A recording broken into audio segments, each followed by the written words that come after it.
69,000 शिक्षक भर्ती में शामिल साथियों, मैं एडवोकेट विनय पांडे इलाहाबाद आप लोगों को बताना चाहता हूं कि ईडब्ल्यूएस की जो याचिका है 20 तारीख को लखनऊ में भी लगी है और 20 तारीख को ही इलाहाबाद हाई कोर्ट में भी लगी है। इलाहाबाद हाई कोर्ट में 60 नंबर पर फ्रेश में है याचिका, जो है 60 नंबर सीरियल नंबर पर फ्रेश में है। चूँकि आशुतोष श्रीवास्तव जी मैटर को ज़्यादातर सुनते ही हैं, इस वजह से जो है इनका जो है टेकअप होने का चांस जो है इस पे जो है 60 नंबर पे थोड़ा सा कम है। इस वजह से, क्योंकि जो है ये अक्सर जो है 40 केस, 30 केस, 35 केस ही 1 बजे तक सुन पाते हैं।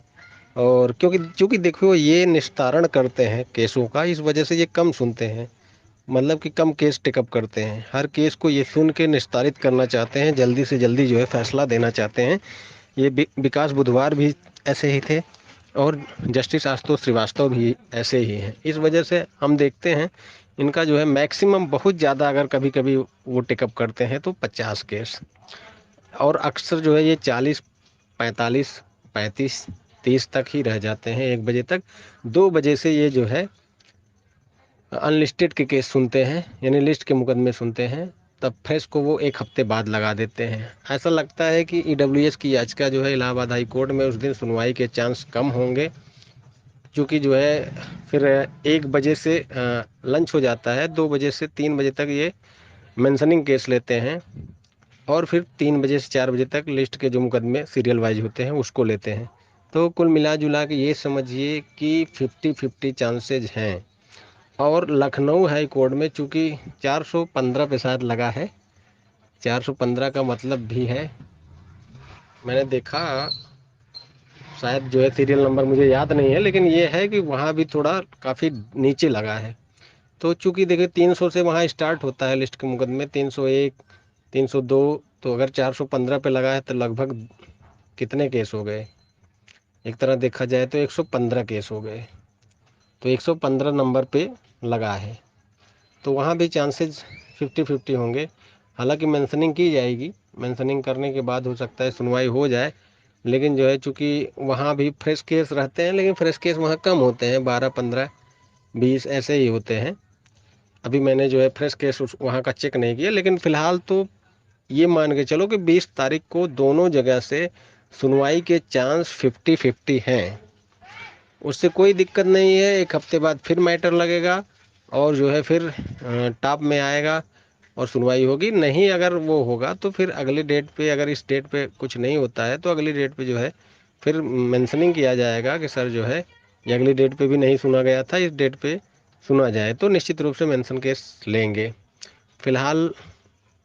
और 6800 के आर्डर के बारे में हम बताना चाहते हैं कि 6800 के आर्डर को जो तथाकथित लोग हैं, जो कि 20,000 घोटाला कहते हैं ओबीसी वर्ग के सीटों की, वो लोग निश्चित रूप से जाने वाले हैं, क्योंकि देखिए वो लोग मॉडिफाई डाले हैं, मॉडिफाई में कुछ नहीं होगा। वो लोग डीबी में जा रहे हैं, आखिर किस बेस पे, जब 6800 सीटें खारिज हो गई तो वो 20,000 कहाँ से लेंगे। लेकिन अब चूंकि देखिए उनको, इनकी एक मानसिकता है कि नहीं कुछ मिले तो कम से कम रोजगार ही कर लिया जाए इसमें, तो ये सारी उनकी जो मानसिकताएं हैं ओबीसी वर्ग, वो जाएंगे जरूर, और जाएंगे तो सरकार को पार्टी बनाएंगे। सरकार को पार्टी बनाने के साथ साथ हम लोग जितने भी याचिकाकर्ता हैं सबको उनको नोटिस देना पड़ेगा, और नोटिस देंगे तो निश्चित रूप से सारे लोग तैयार होके जाएंगे वहाँ।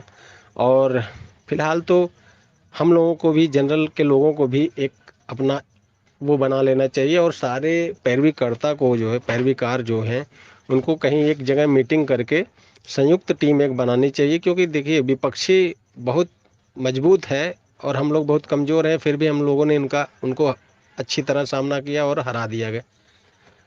सारे लोग जो है इसमें कोई एक दूसरे क्रेडिट लेने का चक्कर ना करे, क्योंकि क्रेडिट और एक दूसरे पे छीटाकशी किया जाएगा तो देखो सारे लोग, सारे पैरवीकार वहाँ कोर्ट में रहते हैं, एक दूसरे की, सबकी कमियां रहती हैं, वो कमियां बताना बताना मतलब कि एक दूसरे की बुराई करना।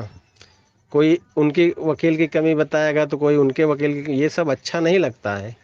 फिलहाल तो सारे याचिकाकर्ता जो हैं जनरल के, ज़्यादा लोग तो हैं नहीं हम लोग, और सीमित लोग याचिकाकर्ता भी हैं, तो हमारे पास सब संसाधन जब कम है सारे लोगों के पास, तो सब लोगों को एक ज्वाइंट वो बना के मतलब लड़ना चाहिए।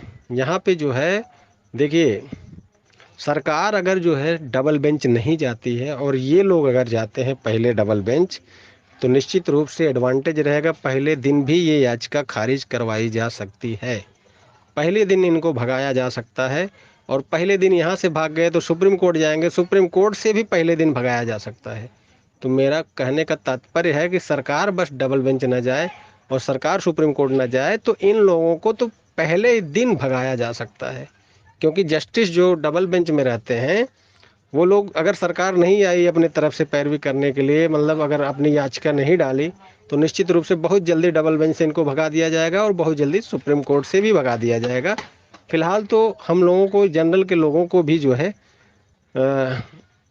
संगठित होकर रहना पड़ेगा और टीईटी को भी बेस बनाना पड़ेगा।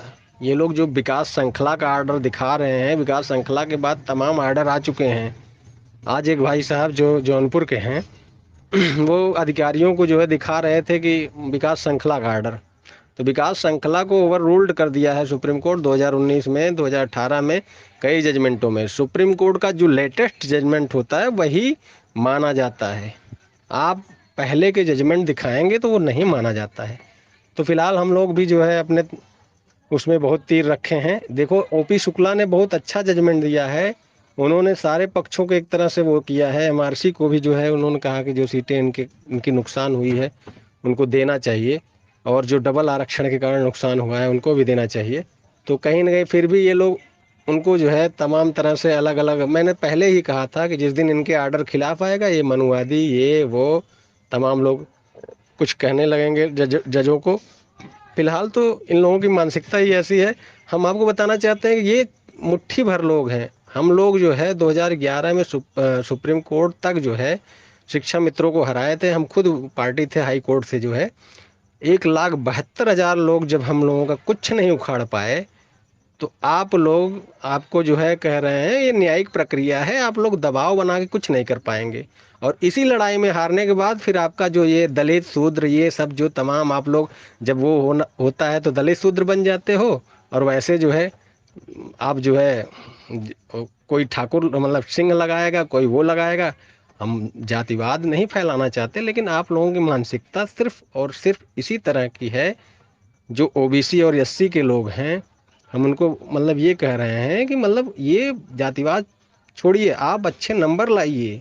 अच्छे नंबर नहीं लाएंगे और आप कहेंगे कि नहीं जो है हमको हमारे साथ घोटाला हो रहा है, अरे साबित करो। जब कोर्ट उसको रद्द करेगी तो फिर आप कहोगे कि नहीं कोर्ट बेईमान है, वो बेईमान है। अरे तो भाई आप ही ईमानदार हो, आप लोग जो है लीगल जानकारियाँ चाहो मतलब वो करोगे, किसी चीज़ की व्याख्या करोगे।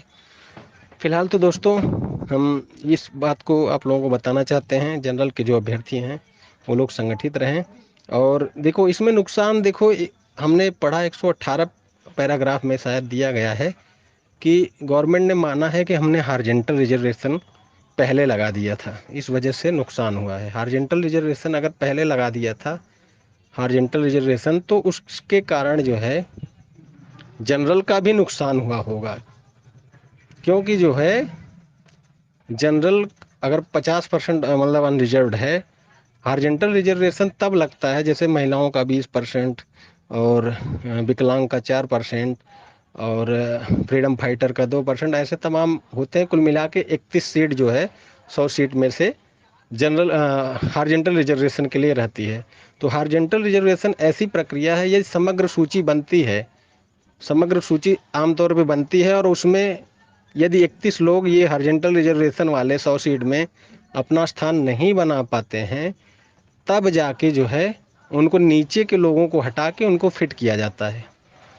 लेकिन ऐसा नहीं हुआ था। सरकार ने 100 सीटों के सापेक्ष, मान के चलो कि 100 सीटों के सापेक्ष 31 सीटें पहले काट दी थी। इसके बाद 77 सीटों में जो है, 77 नहीं 69 सीटों में फिर जो है उन्होंने ये प्रक्रिया बनाई थी, मतलब जो भी मतलब ये चयन सूची बनाई थी। तो इसके कारण भी जनरल का नुकसान हुआ है। तो जब फिल्टर होगा सारा कुछ, तब पता चलेगा कि आखिर कितनी सीटें हमारी नुकसान हुई है। जनरल को इससे भी कुछ सीटों का फ़ायदा होगा। तो कुल मिला जुला के ये कहा जाए, इस सब परिस्थितियों को देखते हुए मुझे लगता है कि जनरल को कुछ सीटें फ़ायदा होंगी। लेकिन अगर उत्तर कुंजी वाले मैटर को इसमें घुसेड़ेंगे तो बहुत कम चांसेज हैं हम लोगों के लिए कि इससे फ़ायदा हो, या होगा भी तो 1500 सीटों का होगा, जो भी होगा। फिलहाल तो देखिए ये सब आंकड़े अगर होता साथ में तो पता चलता, अन्यथा ऐसे पता नहीं चल पा रहा। हालांकि हम उत्तर कुंजी वाले मैटर को जब समझते हैं अपने दिमाग से, सोचते हैं कि ये उत्तर कुंजी मैटर में, चूंकि देखिए ये जो है याचिकाकर्ताओं का जो है वो दिया गया है, राहत दिया गया है याचिकाकर्ताओं को।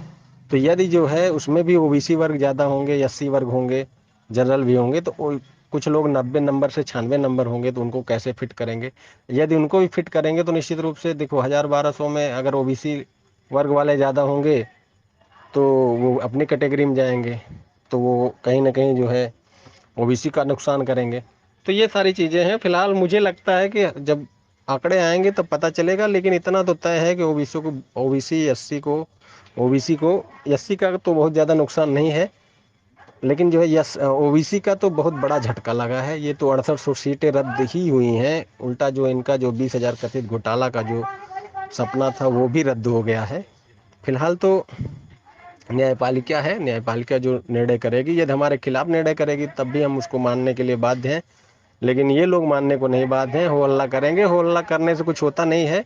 ये डबल बेंच जाए, सुप्रीम कोर्ट जाए, जिस दिन रद्द होंगे ऑटोमेटिक मुंह बना के चले आएंगे। और इसके बाद जो है इतना बड़ा संगठन शिक्षा मित्रों का, इतनी ज़्यादा जो है पॉलिटिकल जो है उसके पॉलिटिकल लोग उनका समर्थन कर रहे थे, वो लोग तो कुछ उखाड़ ही नहीं पाए न्यायपालिका के आगे। ये लोग क्या उखाड़ लेंगे? फिलहाल जो भी होगा मैं आपको देता रहूँगा सूचना। धन्यवाद।